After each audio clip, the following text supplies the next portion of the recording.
തുലാമാസത്തെ പത്താമുദയം ഇനി ഉത്തരമലബാറിൻ്റെ നാട്ടിടപടികളിൽ മഞ്ഞൾക്കുറിയുടെ മണമായിരിക്കും, ചിലമ്പുച്ചയായിരിക്കും, ചെണ്ടക്കൂറ്റായിരിക്കും, ചീനിക്കുഴലിൻ്റെ നാദമായിരിക്കും.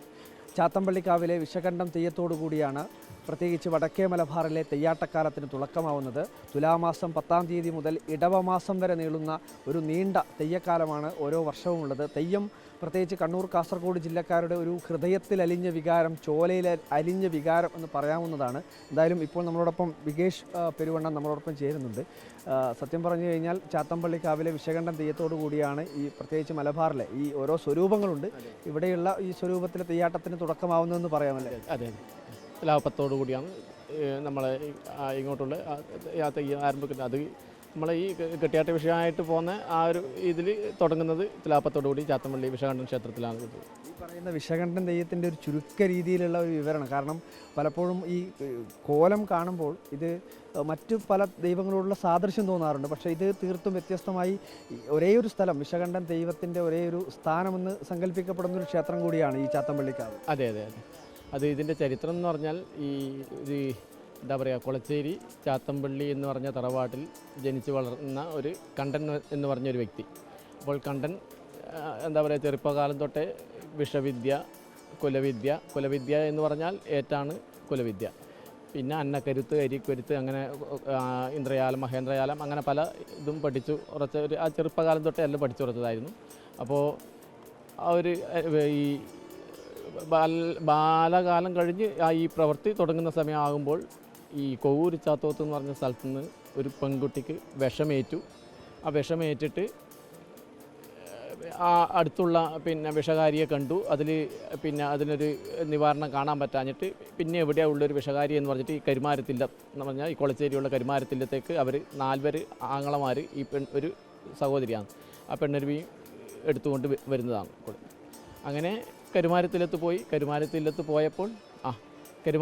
പോയപ്പോൾ അറയിൽ തന്ത്രി എന്ന് പറഞ്ഞാൽ അടുത്ത വിഷകാരി, അവിടുത്തെ ഏറ്റവും മുതിർന്ന നമ്പൂതിരി തമ്പുരാൻ. അപ്പോൾ അവർക്ക് അത് ഒരു എന്താ പറയുക, ഒരു എല്ലാ കാര്യങ്ങളും പഠിച്ച ഒരു ആളായിരുന്നു. അപ്പോൾ ഈ ദൂതലക്ഷണം അറിയാമെന്നാണ് പറയുന്നത്.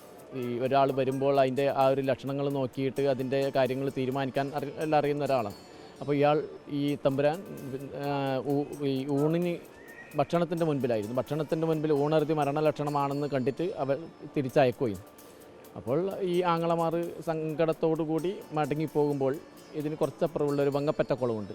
ആ വെങ്ങപ്പറ്റ കുളത്തിൽ നിന്ന് ഏറ്റ് ചെയ്യുകയായിരുന്നു ഈ കണ്ടൻ എന്ന് പറഞ്ഞ വ്യക്തി.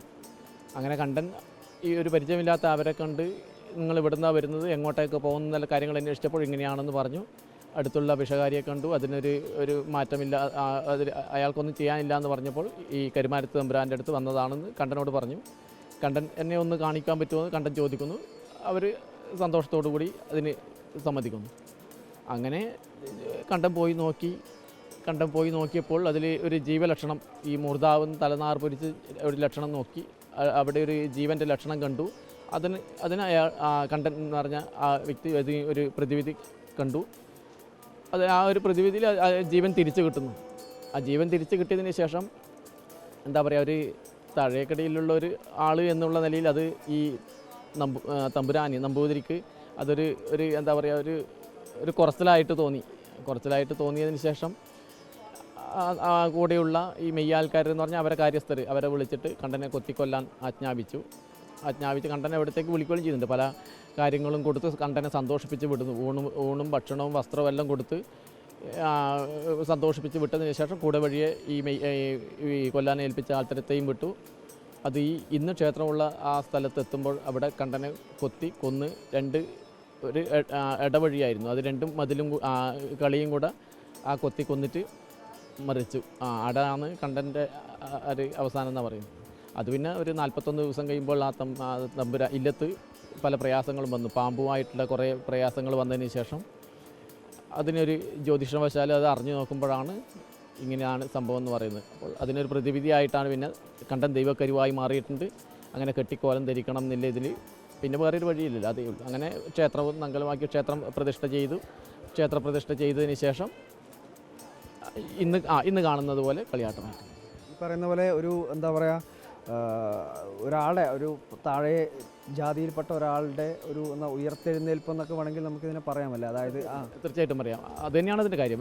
ഇന്നത്തെ ഒരു കാലാവസ്ഥയും കാര്യങ്ങളും അല്ലല്ലോ അന്ന് ഉണ്ടാകുന്നത്. അപ്പോൾ അന്ന് ആ ഒരു എന്താ പറയുക, ഉയർന്ന ആ ഒരു അനുഭവത്തിൽ ചെയ്യുന്ന ഒരു വഴികൾ മാത്രമേ താഴേക്കടയിൽ ഒരാൾത്തരം ചെയ്യുമ്പോൾ അവർക്കുണ്ടാകുന്ന അതെന്താ അതിന് പറയാമെന്നറിയില്ല, അവർക്കുണ്ടാകുന്ന ഒരു കുറവോ കാര്യമോ എന്താണെന്നറിയില്ല. അങ്ങനെയാണ് കണ്ടൻ്റെ ആ ഒരു ഇതിൽ.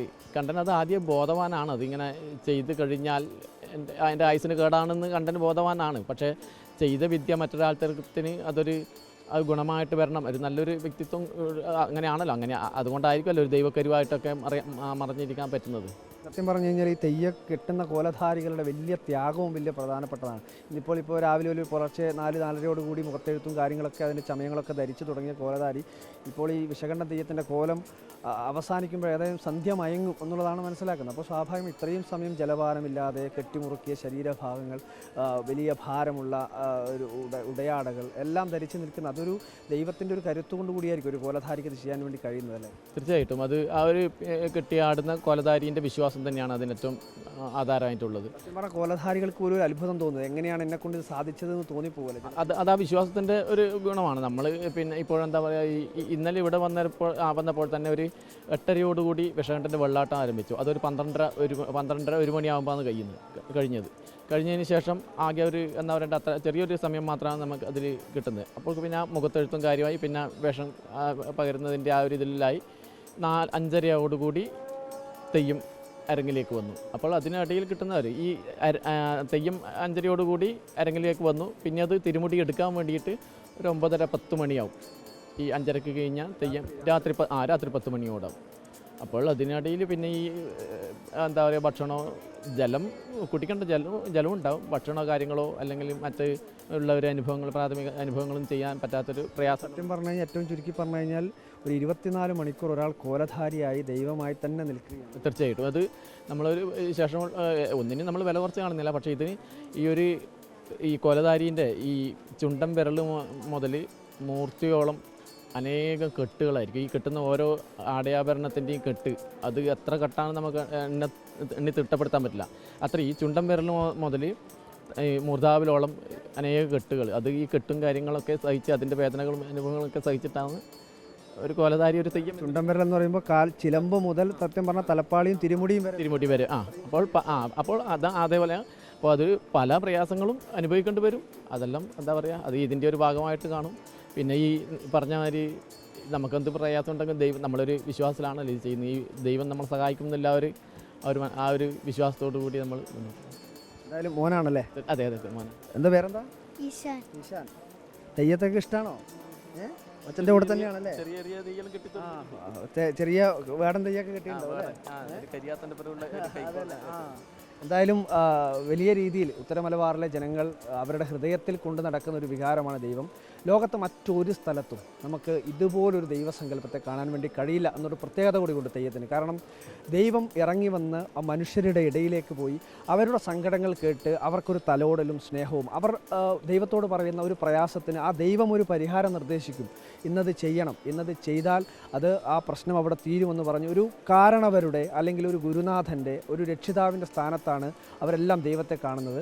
ആ ദൈവം മനുഷ്യരുടെ ഇടയിലാണ് ജീവിക്കുന്നത്. എന്തായാലും ഉത്തരമലബാറിൽ തുലാപ്പത്തോടുകൂടി ദൈവം ജനങ്ങളുടെ ഇടയിലേക്ക് ഇറങ്ങി കാവുകളിലും പള്ളിയറകളിലും കോട്ടങ്ങളിലുമൊക്കെ കുടിയിരുന്ന ദൈവങ്ങൾ ഇനി നാട്ടിടവഴികളിലൂടെ സഞ്ചരിക്കും. ജനങ്ങളുടെ മനസ്സിലും ഹൃദയത്തിലുമൊക്കെ സഞ്ചരിക്കും. അവരുടെ പ്രയാസങ്ങളിൽ ദൈവം ഒരു താങ്ങായി മാറും എന്നുള്ളതാണ്.